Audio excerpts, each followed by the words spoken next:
غزہ، لبنان اور شام کے بعد اسرائیل ایران پر بھی حملہ آور۔ دارالحکومت تہران سمیت کئی شہر صبح سویرے دھماکوں سے لرز اٹھے۔ ایران کی جوہری تنصیبات، فوجی قیادت اور عسکری اہداف نشانہ۔ ایرانی آرمی چیف، پاسداران انقلاب کے کمانڈر اور 6 ایٹمی سائنسدان شہید۔ خواتین اور بچوں سمیت 78 افراد بھی شہید، سینکڑوں زخمی۔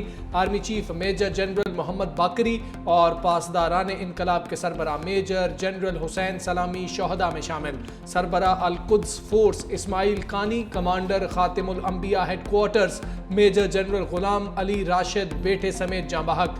سپریم لیڈر کے محافظ کمانڈر علی شمخانی اور ایرو سپیس کے سربراہ عامر علی حاجی زادہ بھی جام شہادت نوش کر گئے۔ جوہری سائنسدان محمد مہدی تہرانچی، نیوکلیئر انجینئر احمد رضا، ایرانی جوہری ایجنسی کے سابق ڈائریکٹر فریدون عباسی بھی شہید۔ برطانوی خبر رساں ادارے کے مطابق اسرائیلی حملوں میں ایران کے 20 کے قریب سینئر کمانڈر جاں بحق ہوئے۔ صہیونی فوج کے مطابق ایران پر حملوں میں 200 لڑاکا طیاروں نے حصہ لیا۔ شہر تبریز اور شیراز پر بھی حملے۔ صفاق اسرائیل کے مشرق وسطی میں نئی جنگ، ایرانی ایٹمی پروگرام اور ایئر بیسز پر بمباری۔ نتنز میں رات کے ایران کی جوہری تنصیبات پر حملہ۔ ایرانی میڈیا نے نتنز کی سیٹلائٹ تصاویر جاری کر دیں۔ ایرانی اٹامک انرجی آرگنائزیشن کا کہنا ہے حملے میں جوہری تنصیب کی بیرونی سطح کو نقصان پہنچا ہے۔ سائٹ پر اسرائیلی حملے میں کوئی جانی نقصان نہیں ہوا۔ عالمی جوہری توانائی ایجنسی کی نتنز جوہری تنصیبات کو نشانہ بنانے کی تصدیق۔ اسرائیلی اخبار کا بڑا دعویٰ، کہا کہ اسرائیل نے ایران میں ڈرون اڈہ قائم کر کے حملے کیے ہیں۔ ایران میں جاسوس نیٹ ورک کی مدد سے بھی کامیاب کارروائی کی۔ ڈرون اڈے سے حساس عمارتوں اور اہم شخصیات پر حملے کیے گئے ہیں۔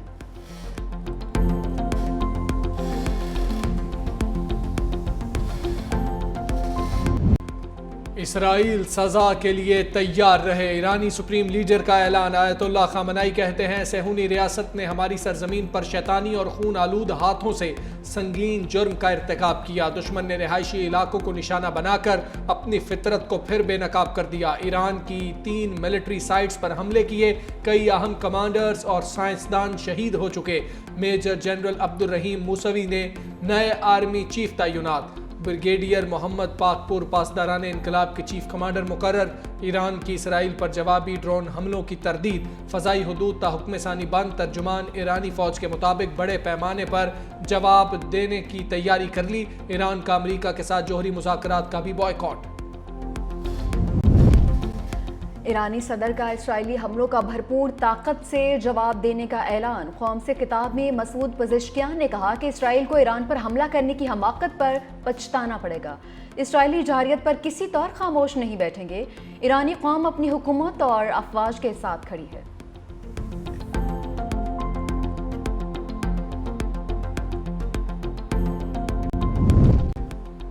ایران فوری جوہری معاہدہ کرے ورنہ کچھ باقی نہیں بچے گا۔ امریکی صدر ٹرمپ کی دھمکی، کہا تہران نے جوابی حملہ کیا تو اسرائیل کا دفاع کریں گے، مزید حملے پہلے سے زیادہ خطرناک ہوں گے۔ بتایا تھا معاہدہ نہ کیا تو بھیانک نتائج ہوں گے۔ ایران کے پاس جوہری معاہدہ کرنے کا ایک اور موقع ہے، خون ریزی روک کی جا سکتی ہے۔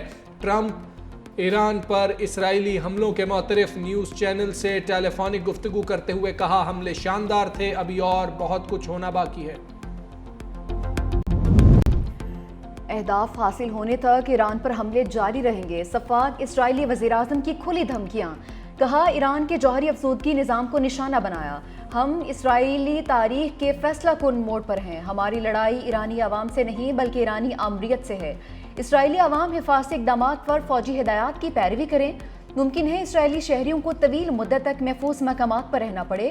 ایران کی جوابی کارروائی کی وارننگ، اسرائیلی وزیر اعظم نیتن یاہو نامعلوم مقام پر منتقل۔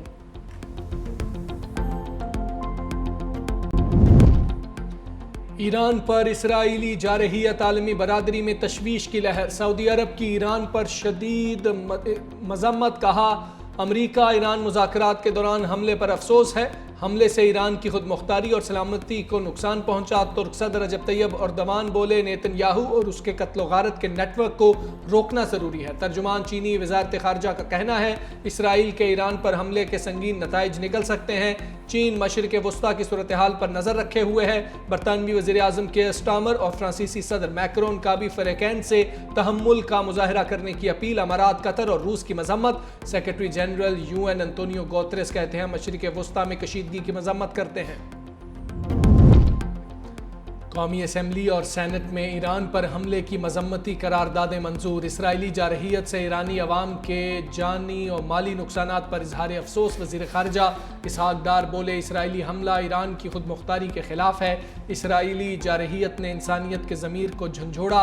گھناؤنا اقدام بین الاقوامی قانون کی بنیادیں ہلا دینے کے مترادف ہے۔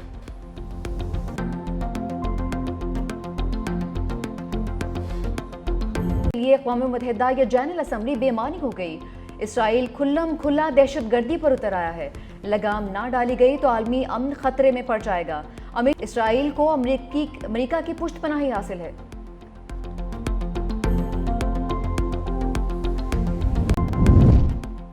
اسرائیلی حملے کے بعد خلیجی ممالک کی فضائی حدود بند۔ بڑی ایئر لائنز نے پروازیں معطل کر دیں۔ خطے میں غیر معمولی صورتحال۔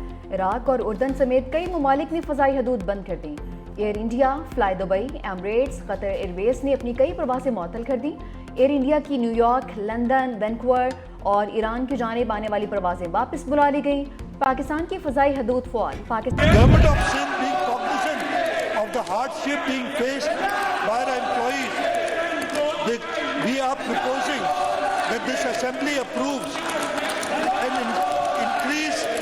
of 12% in the ad hoc relief of employees of grade 1 to 16 and an increase of 10% for employees of grade 17 to 22. In addition, for pensioners, it is proposed the pensions are increased by 8% in the next financial year 2025-26. Sindh کا 34.51 ارب روپے کا budget پیش۔ وزیر اعلیٰ مراد علی شاہ کا سرکاری ملازمین کی تنخواہوں اور پینشن میں اضافے کا اعلان۔ گریڈ 1 سے 16 تک 12%، 17 سے 22 تک 10% اضافہ، پینشن 8% بڑھا دی گئی۔ 1018 ارب روپے کا ریکارڈ ترقیاتی بجٹ مختص۔ تعلیم کے لیے 523 ارب، صحت کے لیے 326 ارب روپے سے زائد رکھ دیے۔ بلدیاتی حکومتوں کے لیے 132 ارب روپے مختص۔ سیلاب زدہ علاقوں قابل تجدید توانائی پسماندہ اضلاع صاف پانی کی سکیمز شروع کی جائیں گی۔ 13 لاکھ کسانوں کو سبسڈی ملے گی۔ وزیر اعلیٰ سندھ کہتے ہیں نئے بجٹ میں کراچی کی ترقی کے لیے خصوصی توجہ دی گئی۔ شہر میں ٹرانسپورٹ کو وسعت دی جائے گی۔ ماہانہ اجرت 37,000 روپے سے بڑھائی جائے گی۔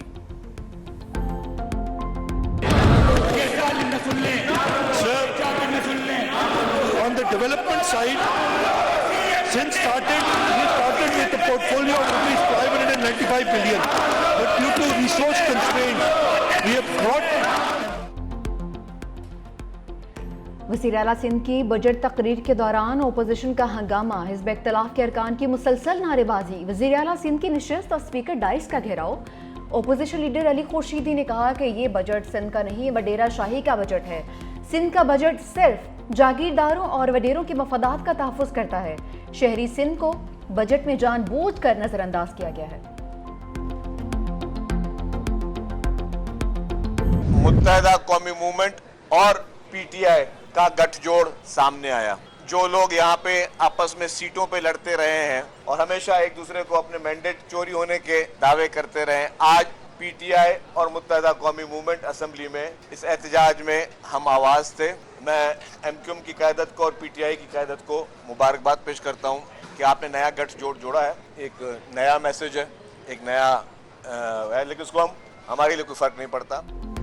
آج ایم کیو ایم اور پی ٹی آئی کا گٹھ جوڑ سامنے آ گیا۔ سینئر وزیر سندھ شرجیل میمن کی تنقید، کہا نئے گٹھ جوڑ پر پی ٹی آئی اور ایم کیو ایم کو مبارکباد دیتا ہوں۔ سندھ حکومت نے بجٹ میں عوام کو ریلیف دینے کی کوشش کی۔ صوبائی وزیر ناصر شاہ کہتے ہیں وزیر اعلیٰ نے سندھ کا تاریخی بجٹ پیش کیا، بجٹ میں عوام کو ریلیف دیا گیا۔